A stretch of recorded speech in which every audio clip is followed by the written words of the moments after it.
किसी भी चीज को समझने के लिए सबसे पहले मन को शांत रखना चाहिए और फिर काम पर ध्यान देना चाहिए, क्योंकि हम मन से ही प्रश्न खोज लेते हैं और मन में ही जवाब देकर बैठ जाते हैं।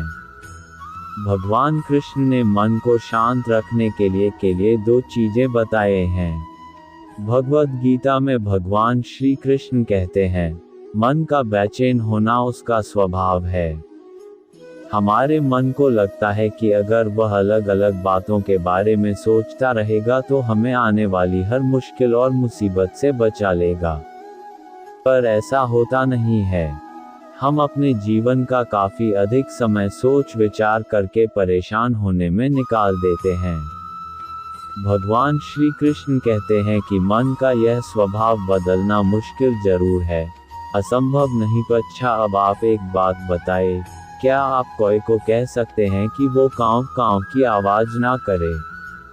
या फिर क्या आप किसी मेढक को कह सकते हैं कि वह पानी देखते ही ऊंची छलांग ना मारे? हमारे मन का भी कुछ ऐसा ही है। जीवन में कुछ भी होता है, अच्छा या बुरा, हमारा मन उस पर कांव कांव कांव करने लगता है। कांव कांव से मेरा मतलब है चिंता करना, व्याकुल होना। कोई बुरी बात होती भी नहीं है और मन परेशानी की ऊंची ऊंची लपटें लेने लगता है। कभी कभी तो मुझे ऐसा लगता है कि हम में से कई लोग सिर्फ परेशान होने के लिए जीते हैं। सारी परेशानी, पीड़ा, दुविधा अक्सर हमारी मन की बनाई हुई कहानियां होती हैं। भगवान श्री कृष्ण हमें हमारे मन को शांत और स्थिर करने के लिए दो उपाय देते हैं। पहला, ध्यान लगाना या मेडिटेट करना। दूसरा, वैराग्य भाव सीखना। अब ध्यान या मेडिटेशन शब्द सुनते ही आप में से कई लोग कहेंगे कि आप आंख बंद कर सांसें अंदर बाहर नहीं ले सकते। यहाँ हम सब गलती कर बैठते हैं। मेडिटेशन या ध्यान का मतलब सिर्फ आंख बंद कर बैठना नहीं होता। मेडिटेशन का मतलब होता है अपना पूरा ध्यान किसी चीज पर लगाना और उसे हटने नहीं देना। अगर आप रोटी बना रहे हैं तो सिर्फ उस बात पर ध्यान दीजिए।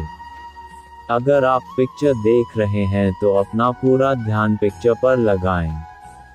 यह मत सोचिए कि पिक्चर देखकर आप अपना कितना वक्त बर्बाद कर रहे हैं।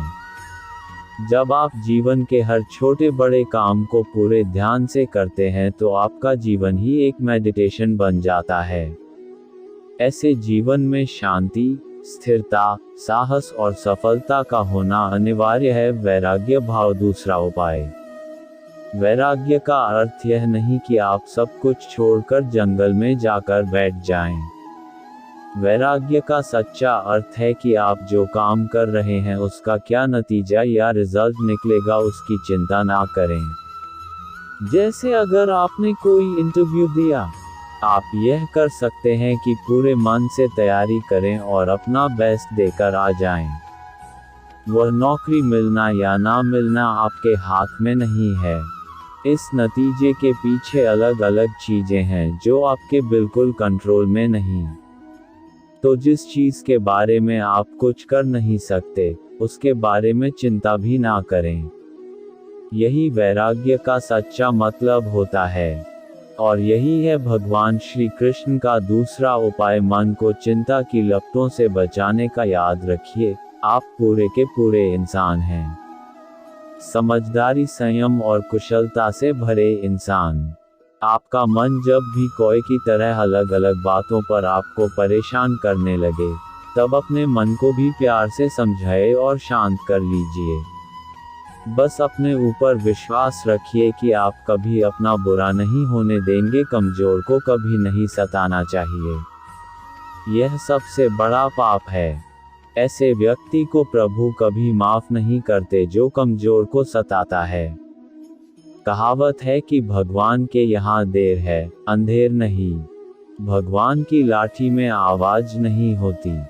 यह आम आदमी का मनोविज्ञान है कि वह मजबूत से डरता है पर दुर्बल को सताता है और अंत समय में इसका दुष्प्रभाव झेलता है।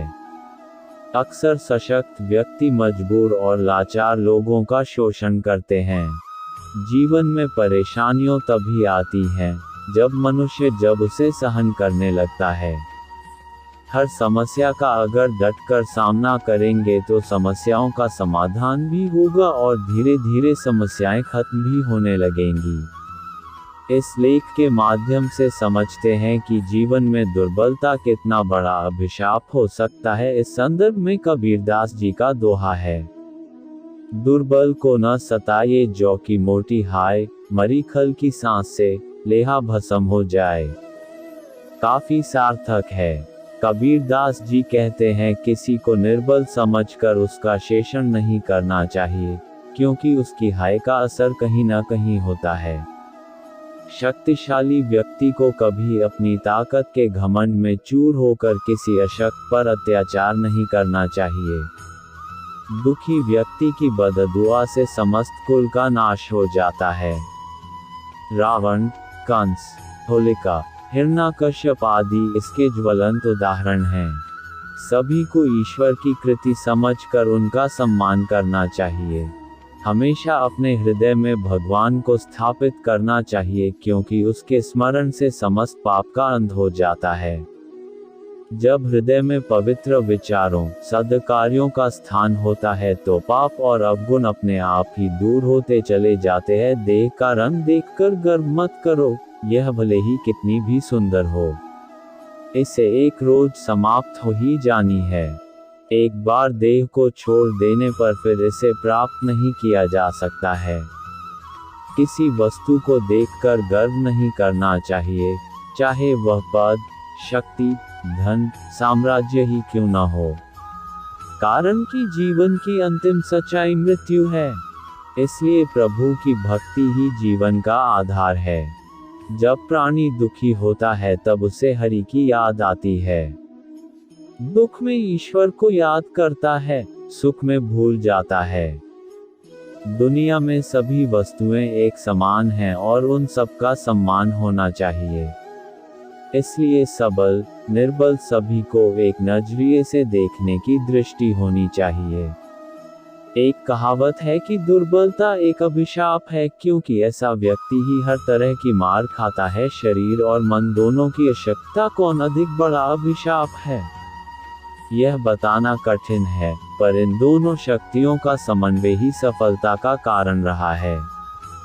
संसार में अनेक दुष्कर्मों को पाप की संज्ञा दी जाती है। चोरी करना, हत्या, दुराचार, झूठ बोलना, धोखा देना, विश्वासघात करना, किसी को पीड़ा, नुकसान पहुंचाना आदि पाप कर्म कहे जाते हैं। लेकिन एक और भी बड़ा पाप होता है, वह है कमजोर होना।